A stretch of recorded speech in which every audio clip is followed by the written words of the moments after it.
Honorable, vous éclairez ce matin à l'antenne des téléspectateurs sur plusieurs sujets de l'actualité. Le chef de l'État, Patrice Talon, lors d'une émission télévisée, a affirmé il y a quelques jours que Boni Yayi ne lui a jamais rien pardonné car il était coupable de rien. Que dites-vous de ces déclarations de l'homme d'État? Ismaël, vous voulez que je vous dise la vérité ou bien vous voulez que je fasse la politique avec vous? La vérité se plate. Je vous jure au nom de Dieu qui détient mon âme. Je vous jure au nom de tout ce qui m'est cher que le président Yayi Boni, notre grand frère, a des comptes personnels à régler avec Patrice Talon. Et ce compte, et le règlement de ce compte-là, freine le développement de la partie septentrionale de notre pays. Freine la promotion des cadres du parti septentrional de notre pays. C'est-à-dire le guerre, c'est-à-dire l'envie, la rage de finir avec Talon compromet dangereusement le développement de notre région. Ça ne nous avantage pas. Moi, je demande humblement au président Yayi Boni, s'il a des comptes personnels à régler avec Talon, d'épailler nos populations. Vous voyez, c'est le président Yayi Boni qui a dit devant tout le monde, le pouvoir restait trop au nord. Il faut que le pouvoir aille au sud. C'est le président Yayi Boni qui l'a dit. Deuxièmement,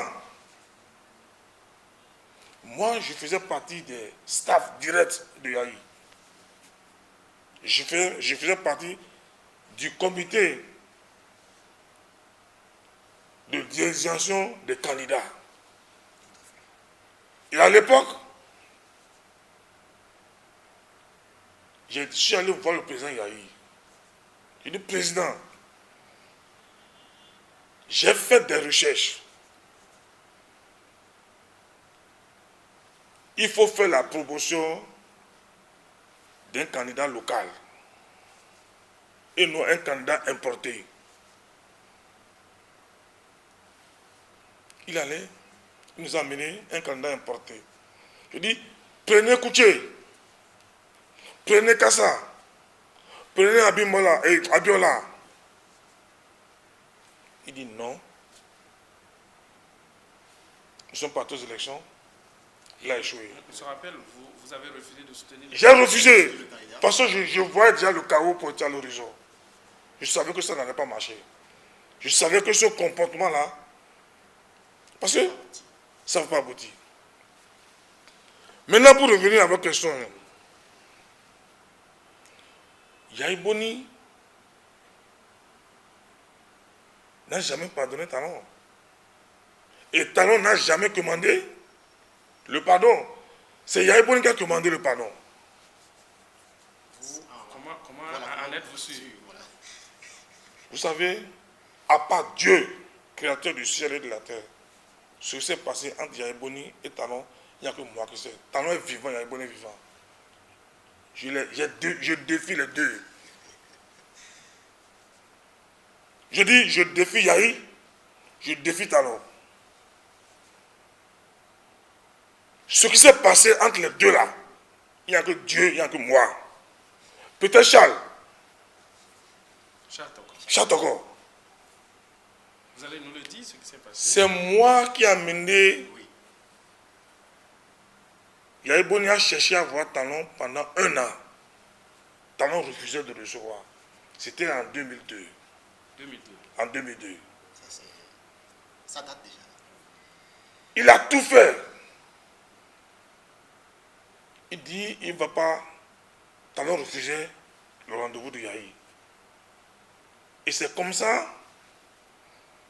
par le biais du ministre Ati Joseph,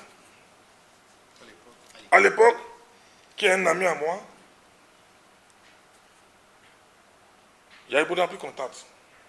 Il dit, bon, ok, il dit, ah, j'ai un ami, Guadamassi, il connaît bien Talon, il est très proche de Kérékou, il pourra t'aider. Et c'est comme ça que nous avons convenu d'un rendez-vous dans le bureau de Atin. Avec Yahi. Avec Yahi. Et c'est comme ça, j'ai tout fait pour convaincre le président Talon, PDG de la société à l'époque.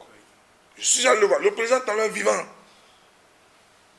Yahi est vivant.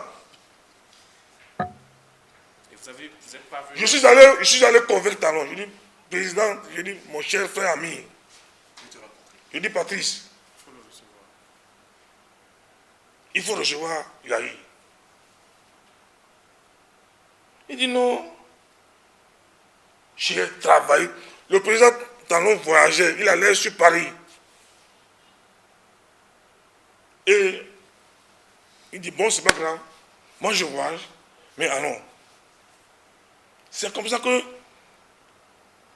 et Talon se sont vus. j'ai pris le président, Patrice Talon, nous sommes allés chez Yahi. Je vous dis la vérité, rien que la vérité, au nom de Dieu Tout-Puissant. Arrivé chez Yahi,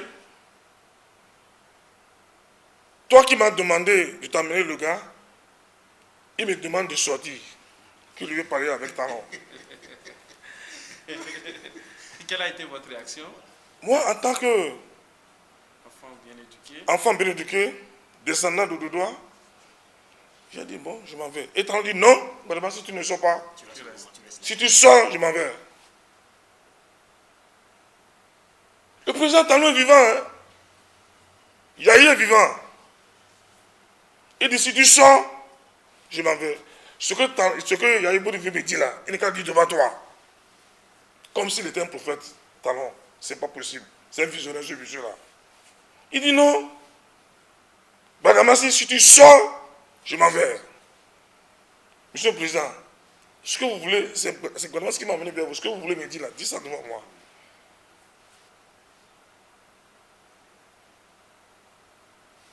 Et il dit, bon, c'est pas grave. Bon, Badamassi, il faut t'asseoir. Monsieur le Président,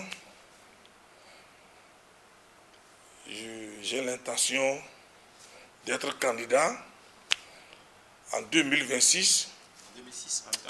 En 2006, excusez-moi. Si Kérékou n'est pas candidat, les gens estiment. Attendons de lui poser la question. Vous là, vous avez quel homme politique derrière vous pour être président? Et vous avez déjà, Madame Assi, à son temps, très fort. Il a dit, non, président, ce n'est pas grave. Il dit, non, je n'ai pas de moyens. Je voulais que vous m'accompagniez. J'ai besoin un peu de moyens. Le leader dit, non, moi j'ai déjà pris d'engagement avec d'autres leaders. Je ne peux pas te financer.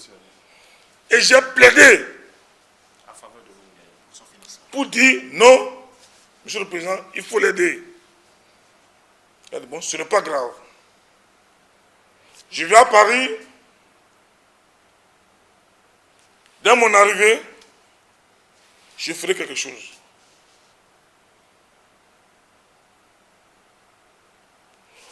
Je sais ce que Talon a remis à Yahi. Et c'est pour ça que je ne supporte pas. Quand vous traitez quelqu'un de corrompu, ou bien vous traitez quelqu'un de malhonnête, et vous prenez son argent, ce n'est pas bon. C'est pour ça que moi, je ne supporte pas que Yahi traite Talon de malhonnête. Parce que si tu sais qu'il est comme ça, pourquoi tu prends son argent? Alors là, Ça là, je suis témoin. Deuxièmement, vous savez pourquoi Yahi Bouna a demandé le pardon? Ce n'est pas Talon qui a demandé pardon à Yahi Bouna. C'est Yahi Bouna qui a demandé pardon. Parce que dans l'affaire de tentative d'empoisonnement, coup d'État, Yahi Bouna a perdu le procès en instance. il a perdu en appel. Il a perdu sur le plan international, la justice française. Et il y a un pays européen qui a fait un sondage, je ne vais pas appeler le nom du pays, et c'est un sondage technique, et ce pays-là est spécialiste en matière de sondage, qui a fait un sondage sur le Bénin, sur les élections de 2006, en disant que... 2016. De 2016, excusez-moi, sur les élections de 2016, en disant, le prochain président du Bénin s'appelle Patrice Talon. Yahi avait les résultats de ce sondage. Il savait que le prochain président du Bénin, c'était Patrice Talon. Quel sort Patrice Talon va le réserver s'il devient président, alors qu'il a déjà matraqué partout. Et c'est pour cette raison-là qu'il a anticipé, qu'il a envoyé Diouf. Sinon, quel intérêt? C'est toi qui dis que l'homme veut te tuer. Quel intérêt tu as à envoyer Diouf? Ce n'est pas Patrice qui allait voir Diouf. C'est Yahi qui allait voir Diouf. Ce n'est pas Patrice qui allait voir Diouf. Donc, la réalité, et ça là, au lendemain de conclave entre Yahi, Faure et Ouattara en Côte d'Ivoire, je l'avais déjà dit à Sika TV que Yahi Boni souffre de la nostalgie du pouvoir. Il ne veut pas vivre sa nouvelle vie. De l'après-pouvoir. Et il y a des gens qui sont en train de lui faire croire que c'est encore possible, qu'il peut revenir. Des gens qui se font appeler hommes de Dieu, qui en réalité sont des hommes de Satan, qui lui font croire qu'il peut être président par la rue. Non, je pense qu'on ne va pas. Donc, moi je pense. Je dis que moi j'ai l'agrégation à Yahi Boni. L'agrégation. À Yahi Boni. Et Kassa est professeur titulaire de chaire à Yahi Boni. Donc, nous, je connais Yahi. Yahi Boni, c'est-à-dire Yahi Boni fait de la ruse. Et puis, ce qui est même dangereux, Ismaël. Et ça, c'est un conseil que je donne. Il ne faut pas mélanger la politique avec la religion. C'est dangereux. Le Bénin est un État laïque. Il faut respecter la laïcité de l'État. Les musulmans, les animistes, les chrétiens, depuis des décennies, vivent en harmonie. Ça a toujours été comme ça. Ça a été toujours comme ça. Mais quand le comportement du président Yahi, quand il rassemble les musulmans, tu n'es pas musulman, il se moque en disant Allahu Akbar. Et la nuit, tu fais guitare pour dire autre chose. Donc, il faut respecter la religion. Est-ce que c'est interdit à quelqu'un qui est d'une religion moi, je suis musulman. Oui. Je sais que tu ne partages pas ma foi. Et tu fais des incantations de ma religion. Je peux assimiler ça à une moquerie. Je pense que c'est sûr que ce n'est pas l'intention qui est cachée derrière. Le président dit qu'il veut... Ça a commencé. Moi, je suis homme du peuple. Je vis avec les poissons. Moi, je travaille avec les musulmans. Vous savez combien vous savez. Donc, ça a commencé par chuchoter. Et moi, je demande humblement que le président Yahi Boni respecte la laïcité de l'État et que chacun reste dans sa religion. Qu'on n'amène pas la politique dans la religion. Ce n'est pas bon. Quand on commence par mener la politique dans la religion, c'est dangereux. Et moi, en tant que visionnaire, je lui demande humblement, avec toute humilité, d'arrêter ça.